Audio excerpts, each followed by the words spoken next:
Let's talk some sports, baby.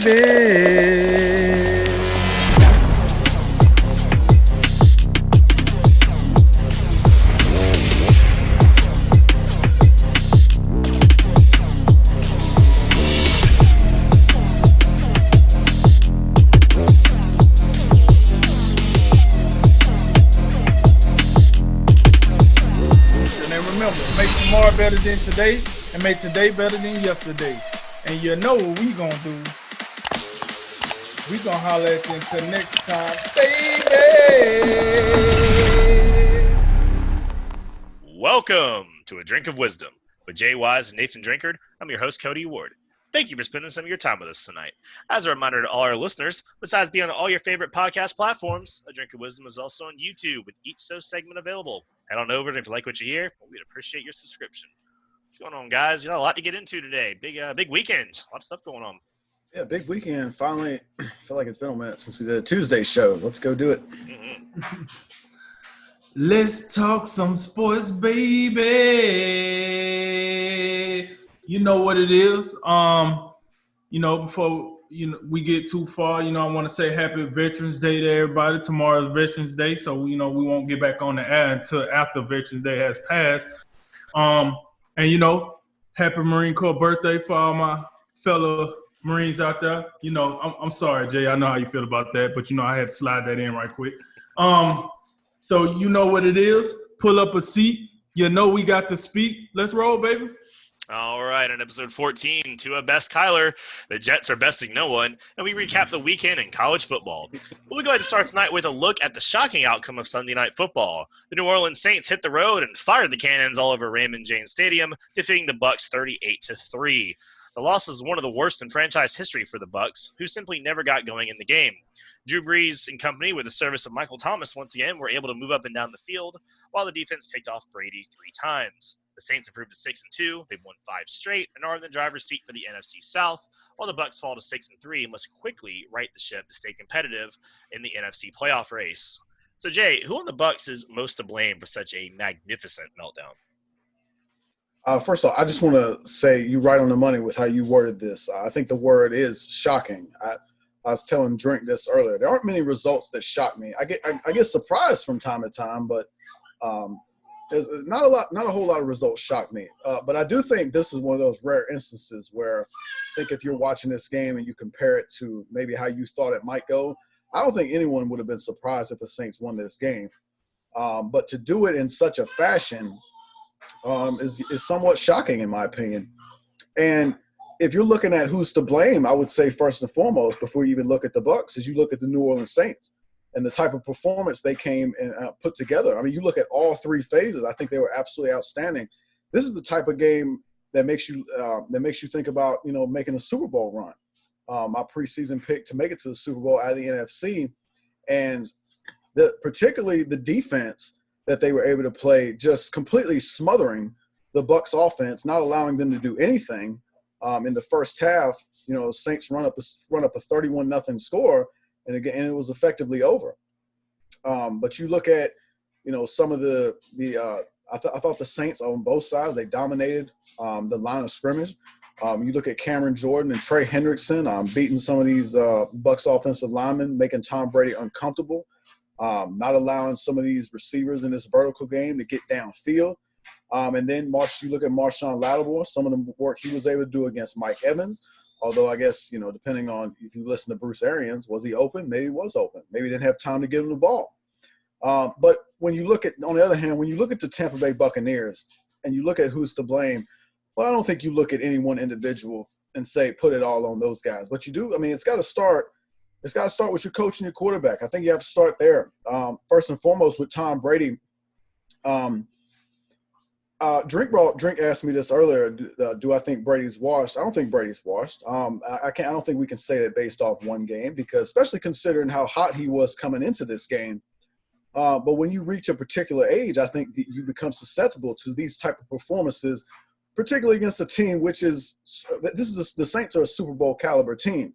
But what I will say, even though I don't think Tom Brady's washed, is there can be no excuses for this type of performance. When you consider the type of weaponry that the Bucs have invested in and surrounded him with, they are clearly going all in on this season and perhaps next season, and we don't know what's going to happen after that. But they're in a win now mode more so than any other team, I think. And when you just look across the field at what they have, when you talk about Mike Evans, you talk about Chris Godwin, you bring in Rob Gronkowski. Now you got Antonio Brown in the mix. Oh, by the way, that's the first time Antonio Brown, at least out of my mouth, has been mentioned on this program, because we got a policy: if you ain't on a roster, then you don't get mentioned. That's just how we do things around here. But he's back now. And then Ronald Jones, he's coming out the backfield. You got Leonard Fournette. I think you got LaShawn McCoy somewhere in a kitchen cabinet. He might do something for you. But you have all these different pieces on this offense. And you mean to tell me you put on this type of performance? You get beat down to this degree? The Saints have a really good, really talented defense. They have really not put it together up to this point like they did on Sunday night. But you can't excuse this. And then on to Bruce Arians, to him, I was bringing this up earlier. When you look at Bruce Arians throughout his career as an offensive coordinator and as a head coach, he's pretty consistent to where he likes to push the ball down the field. So what do you need when you're trying to do that? You typically like to have a quarterback with some mobility. You like to have an offensive line that can pass protect fairly well. In this particular instance, they don't have a mobile quarterback. Tom Brady, he can move around inside the pocket, but he's not going to do much for you outside the pocket. And these offensive tackles for Tampa Bay, they worry me. I think that's the biggest worrisome thing right now. I'm even a little less concerned about that Bucs secondary. I think they're punching above their weight class right now. But the likes of Donovan Smith and Tristan Wirfs, they got. I think Bucs fans got reason to worry right there. And you talk about, a guy like Trent Williams. Maybe they could have been more aggressive and perhaps going for him. I mean, they were going for everybody else. You may as well went for Trent Williams as well, but you didn't do that. And now when you look at Bruce Arians and how he likes to push the ball down the field, you gotta be able to hold up in pass protection. And it doesn't appear against big-time pass rushers. I think Cam Jordan would fall in that, and Trey Hendrickson would play in big time as well. This can be a problem. So I think there may have to be a little bit of change in philosophy. Maybe you got to look at Chris Godwin and Antonio Brown on some of the short game and really pick your spots when you're trying to push the ball down the field to Mike Evans. But other than that, I also think, this was, when you look at, not only can you look at Tom Brady and criticize him, this was not a good performance from Rob Gronkowski. He didn't look good in the receiving game. He looks a little bit slower than he used to. Doesn't look quite as sure-handed. It looks like linebackers able to, bother him a bit more.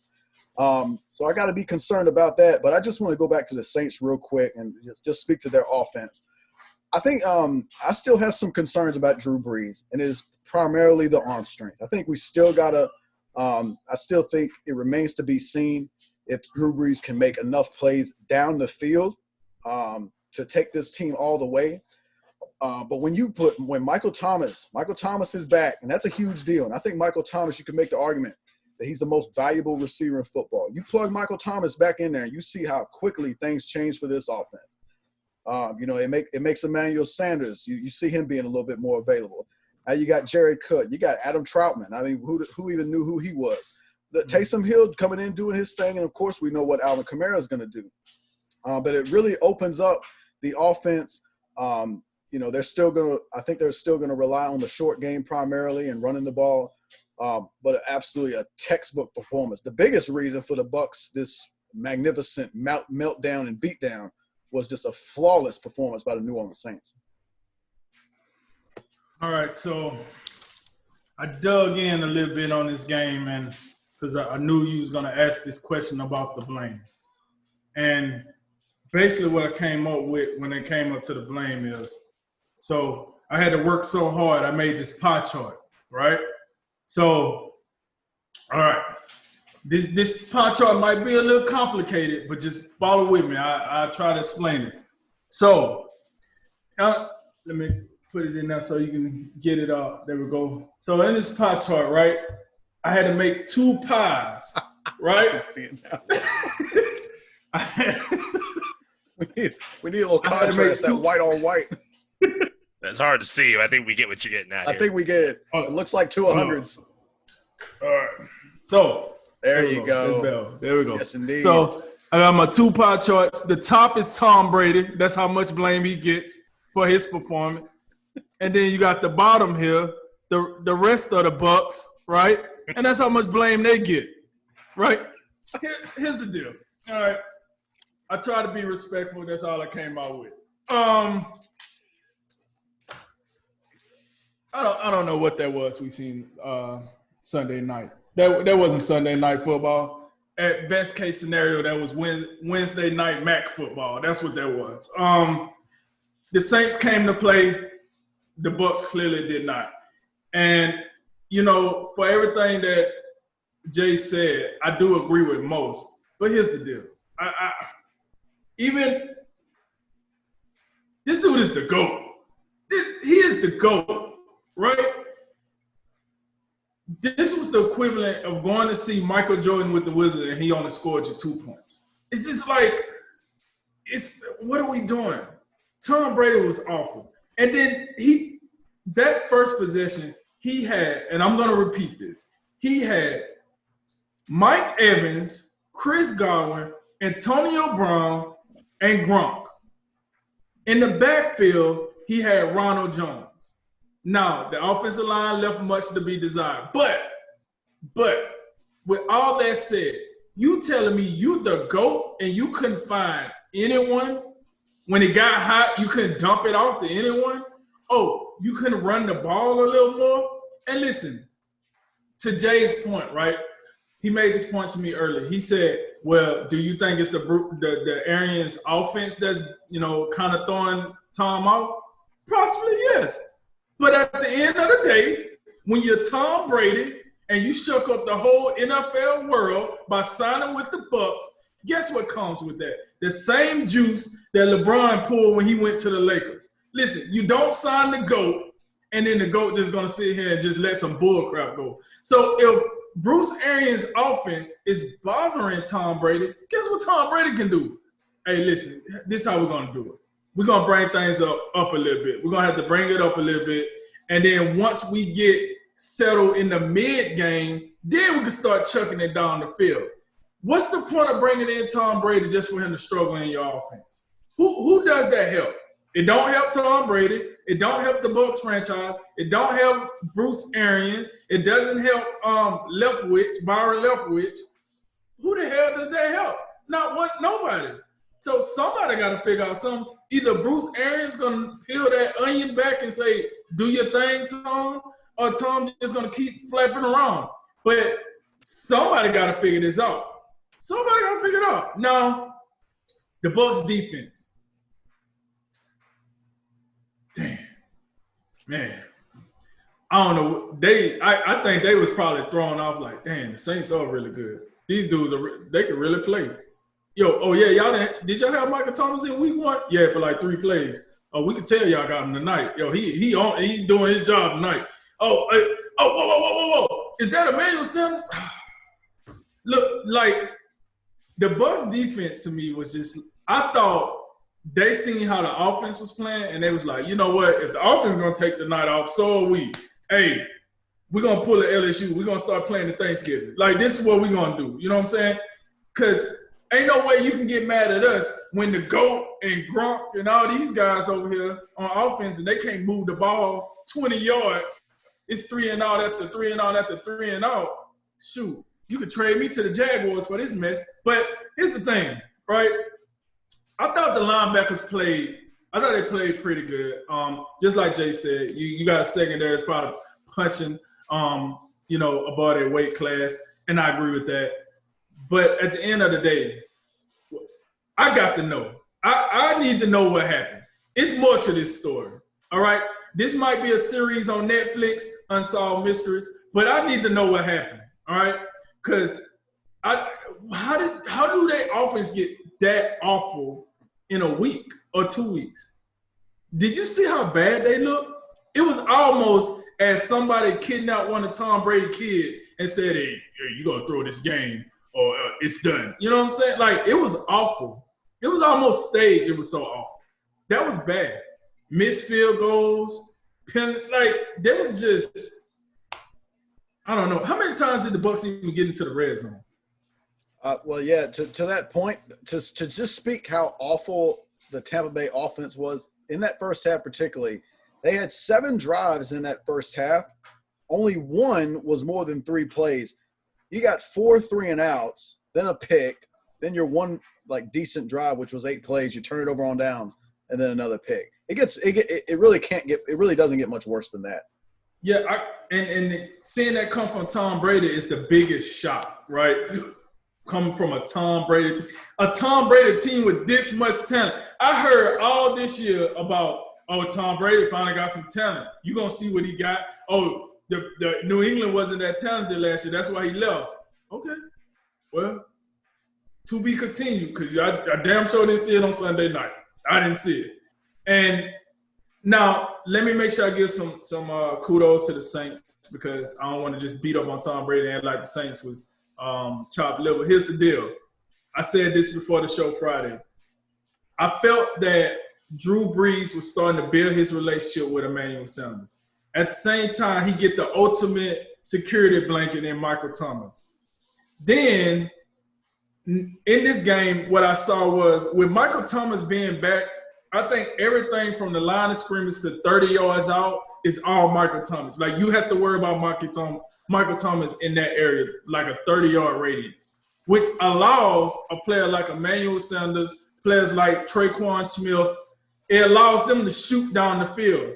Now, above 30 yards, it allows, Jared Cook, to get Cook in somewhere behind those linebackers, because the linebackers are so worried about Michael Thomas, and then you still got Emmanuel Sanders with his speed, Traquan Smith with his speed. I thought they threw the Bucs out, because this is the first time we have seen the Saints firing on all cylinders like that before. I think it really did, the Bucs that. Hey, damn, these dudes good. It kind of caught them by surprise. Offensive line, they haven't been the best this year, but they showed up in this game. And then Alvin Kamara, what can I say? Alvin Kamara, you got your guy back there that can catch it out of the backfield, running in between tackles, running around the tackles. I just felt like this is probably the easiest game for Drew Brees this year. That offense was click. It was smoking. Oh, y'all forget about Taysom Hill? Let's talk about Taysom Hill a little bit. Listen, my man's here, right? Honestly, if you think about it, he's kind of not good at anything, because he's a little good. I mean, he's not great at anything because he's a little good at everything. But let me tell you something. This dude he's starting to be a little Showtime. He give him another primetime game and be showing out like he was last night. Was Sunday night. She's like, we might have to put a little more, hey, put the camera on him. You know what I'm saying? Like, my man's here, he threw the ball for once, caught the Bucs off guard, and it was a nice-looking ball, I thought. And then every time he got the ball thrown to him, he made a play. Then he runs the ball like he normally do. This dude is spectacular. Listen, if I was running the team, I'm going to find me a Taysom Hill. I got to find me one of these guys. This dude, you never know what this dude is going to do. He can literally – I think he can be the center if he wanted to. He might get his ass blown up, but he could be the center. You know what I'm saying? Like, this dude is spectacular. I mean, he is starting to be box office, in my opinion. I'm watching Saints games. I'm like, yo, what Taysom Hill at? I'm trying to see some of that craziness. Like, I want to see some of that juice out here. And then I think it's a good change of pace for Drew Brees. He get to go over there, give him a little break, work the shoulder out. Hey, you got my Ben Gay? You know what I'm saying? Rub it on there. And then he gets to go back out there and do what he doing, pop a fish oil pill or two, loosen up the joints. So, and that's the offense. So then let's talk about the defense a little bit. Me and Jay was talking about the defense. Listen, that defensive line was on one. I told him I seen a play where Marcus Davenport had 2 Bucs in the air like he was trying to take their lunch money. I said, what is this? Like, he literally was like, hey, I know I told you to do my homework, right? Where's my homework? Yeah, you dead. 3 o'clock, you two dead. Like, threw him down, kept rolling right on to Tom Brady and sacked him. Like, I was impressed. Now, granted, I don't want to be a prisoner of the moment. I would have to see that defense replicate, because I think the offense can replicate what they did again. The defense, I'm going to have to see that again. And, you know, I'm still not sold on that secondary. You know what I'm saying? But they did their job. I thought, hey, Marshall Lattimore did his job on Mike Evans, even though Bruce Arians said he just wasn't getting the ball. I don't know what that means. Hey, Tom, holla at your boy. Send me an email. So, but the other guys in the secondary, I don't know. I don't know if Chris Godwin was locked up. I don't know if Gronk was locked up. Oh, by the way, mentioning Gronk. Gronk didn't look like Gronk last night. All right, I don't know who he looked like, but it wasn't Rob Gronkowski. Maybe it was Tom Gronkowski, because that wasn't the guy that we was used to seeing. I don't know what that was about, but maybe he's hurt. Maybe he just don't got it no more. I don't know, but he didn't look right either. And then Antonio, you got Antonio Brown back. Use him a little more. Put him in the backfield. I mean, he's fresh. He get hurt, you go back to the same team you had before him. Like, spice it up a little bit. Don't let him do this zigzag. Let him get into the game. Use him more. He's fresh. It's week 9. Get you some of that. But they didn't do that either. So like my pie chart said, it ain't enough pie for me to blame it on everybody. I need more pie, because this was crazy. This was crazy. This was the Blair Witch Project. I don't know what this. I don't know. That my biggest takeaway in this game is the Bucs are crazy. They're out here with magic shows, because this wasn't the team we seen a week ago or 2 weeks ago. I don't know who these dudes was. They're out here putting the Casper friendly ghost crap. So I think everybody from, at least from the head coach down, deserves some blame, and maybe even the GM if I find out he had something to do with it too. But definitely from Arians down to roster spot number 53, yeah, they all deserve blame. This just wasn't it. This wasn't it at all. Sunday night. This wasn't it. I expect to see this on Thursday night, not Sunday night. I'll keep it pretty short. We got a lot to get into tonight. But I'll say, if we remember both these teams and the storylines that came into this series or into the season, was the New Orleans Saints have been building this for years. Okay, they've been building this team. They've been building this defense. They've got a great mix of longtime veterans, your Demario Davises, your Malcolm Jenkins type guys, even Cam Jordan. They got some nice draft picks they've been rotating in. You know, on the offense, we know what they do. We know how well they work together. These guys have been playing together for a while now. Whereas they feel like the self-made millionaire, whereas the Tampa Bay Buccaneers look like they hit the lottery this season, right? They hit the lottery. They scratched off a ticket. But if you put the two people in the same room, you're going to know pretty quick who's a self-made millionaire and who's the guy that hit the lottery last week, you know. Mm-hmm. That's not to say that either one of those people don't have a lot of money and can't spend it anytime they want, because I think that there could be a little bit of an overreaction here. Because I subscribe to the idea that in football sometimes you just have bad nights. You just have really bad nights where when things start going wrong, it snowballs and you can't catch it, and then you continue to try to dig yourself out of a deeper hole. And that's what the Bucs are doing. You know, it went from, hey, we're down kind of big, to just, okay, now we're just throwing the ball every play. You know, they set the record in the NFL, or tied it for the least amount of rushing attempts in any game. This is, by the way, speaking of records, the worst loss in Tom Brady's 335-plus game career. So that's neat. But overall, I mean, I think that you look at it at this point where the Bucs it just wasn't their night at all, right? But, you know, we could have reacted like this to the Green Bay Packers when the Tampa Bay Buccaneers put 38 straight points on them and go, oh, God, the sky is falling in Green Bay. Well, clearly it's not. And the Bucs can easily go out there next week and play Carolina and you know, stomp them all over the field. So I think the problem with the Buccaneers really is that these guys haven't played enough time together to be resilient. I think if things start going well, they're going to feel off that, and they're going to run off that. But if they start getting this kind of adverse problem, it's harder for them to overcome it than as the Saints. And, hey, guys, down a little bit. Just don't worry about it. We've been there 100 times before. We're going to be fine. Versus the Bucs get down early, and it's a lot of finger pointing. And why isn't Antonio Brown carrying us? I was told he was going to do it, and this and that. So I think that it's just you're seeing a more complete team in New Orleans. You know, obviously Michael Thomas being back completes the team, and it really adds in that layer. We didn't really get to see Alvin Kamara, but Alvin Kamara is having a near MVP caliber season for the New Orleans Saints this year, and you know that's another factor they've got going on now. So I think with Michael Thomas healthy, that clears up a big weakness that the Saints had.